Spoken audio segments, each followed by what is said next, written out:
షిండే చివరికి ఎలా లొంగాడు? ఇందులో రెండు కోణాలు.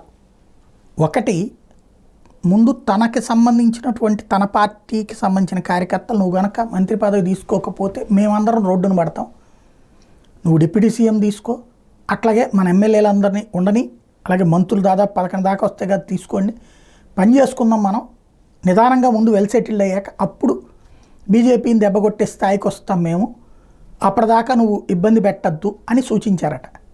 ఇది ఒక ఆస్పెక్ట్.